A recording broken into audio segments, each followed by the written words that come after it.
After all of the positive last night for the Republicans in the convention, out of nowhere comes this Melania speech, which, by the way, was received very well yesterday, and it's being said that it plagiarized a 2008 speech from Michelle Obama.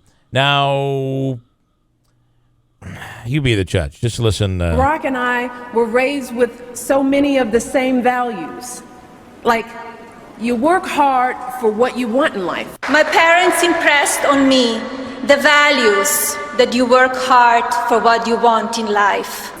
That your word is your bond, that you do what you say you're going to do. That your word is your bond, and you do what you say and keep your promise. That you treat people with dignity and respect. That you treat people with respect. Because we want our children and all children in this nation to know that the only limit to the height of your achievements is the reach of your dreams and your willingness to work hard for them. Because we want our children in this nation to know that the only limit to your achievements is the strength of your dreams and your willingness to work for them.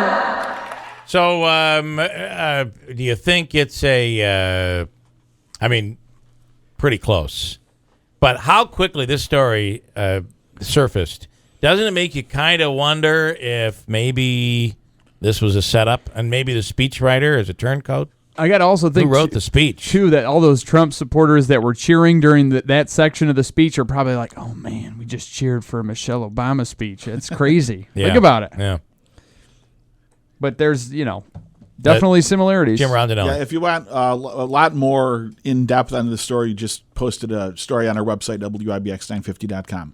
What do you think, Tim? Is it plagiarism? Is it a big setup? Is there a conspiracy here? Well, it seems awful close. It does seem pretty close. You got to wonder. I don't know. Pete Sobel is the Oneida County Republican chair, and he is at the convention right now. Pete, good morning. Good morning. So, how was the electricity last night? It seemed quite electric last night at the convention. It was pretty amazing event. Certainly humbled that I'm able to be there. It's a lot of electricity. As far as the speech, I certainly wasn't listening to Melania and wondering if she copied somebody else's speech or if her speechwriters did. Maybe there's two people in the world, Michelle Obama and Melania Trump, that have similar thought paths. Not unheard of, but certainly questionable, as you say, though, Bill. Yeah, I mean, they were pretty close. But let's be honest. I mean, Melania Trump did not write. She was a part of it, but she didn't write the speech. So somebody seems to have pulled in it. But you got to wonder, is there somebody trying to trip up Donald Trump here? There was a bit of an element of that yesterday, but they failed, right? They tried to start a movement against Trump, but that didn't work.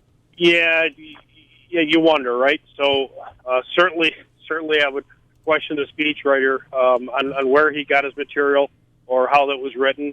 And then earlier in the day, there was an event to try to go to a roll call vote to see if we're going to vote by delegate or by conscience, and so things really got heated and electric there. I'm not sure if you covered or talked about that. Yeah, we talked about it, yeah.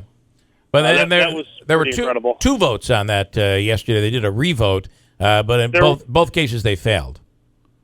Yeah, or in both cases the ayes had it, so correct, the ayes won. Right. Yeah. The first vote, when you go to a vote of the delegates, it's supposed to be the delegates on the floor.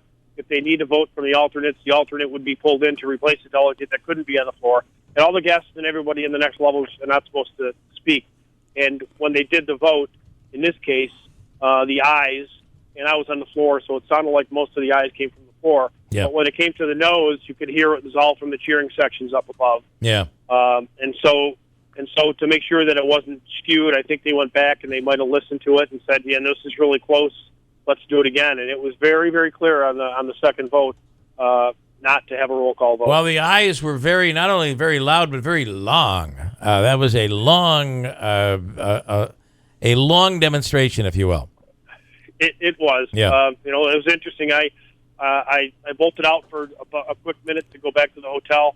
And then I got a call that said you need to be back here ASAP because we're going to a roll call vote. Yeah. So I did the old run back, and it didn't come to a roll call, but voices needed to be heard. All right. Well, listen. As I said to the senator just a few minutes ago, who is down there, Senator Griffo, this is a year we're going to be seeing. It seems one of the biggest turnouts that we've seen during a presidential election, one of the biggest we've seen in a long, long time. And it's unorthodox in many ways, but historic. So it's got to be an amazing convention to be at. It is. You know, I spent a lot of time in Cleveland for business, and I've never seen such an intense. Just the atmosphere, as you said early on, is electric. The security in the Cleveland and vicinity area is phenomenal.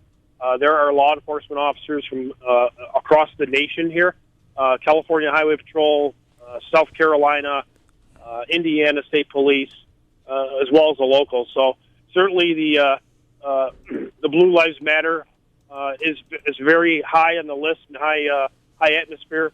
It's very electric out here. You've heard that in the speeches last night, and so it's really intense. It's electric. It's great. I mean, this is our country, and this is where we go forward in November. Who's going to lead us? So I think it's important. Pete Sobel, again, thanks so much for taking the time to call in here this morning. Enjoy the rest of the convention. Enjoy today. All right, take care, guys. All right. Tom, quickly pipe in. Good morning. Hi. Hi, Tom. I know the opposition is going to try to knock the other people down. This thing with Mrs. Trump saying the same thing that Mrs. Obama said, that's every parent says the same thing to their kids. It's nothing new. Yeah, but they're going to make the story. I got to tell you, though, somebody made the story. Somebody leaked the story. But I have to tell you, in that speech, if that speech was a college speech or a college paper, you'd be kicked out of the course and potentially kicked out of the school. Sorry, it's a fact. Somebody's responsible for that speech. I don't think it's Trump's wife. Yeah, but like I say, there are way too many similarities said it to your kids. I probably said, you work, you're going to make it. You don't work, you ain't going to make it. Parents have been saying that to kids since there were parents. Okay. I'm not sure what that has anything to do with any of this, but all right, Tom. I'll take it. Your point is taken. So, right. Bye. All right, Tom.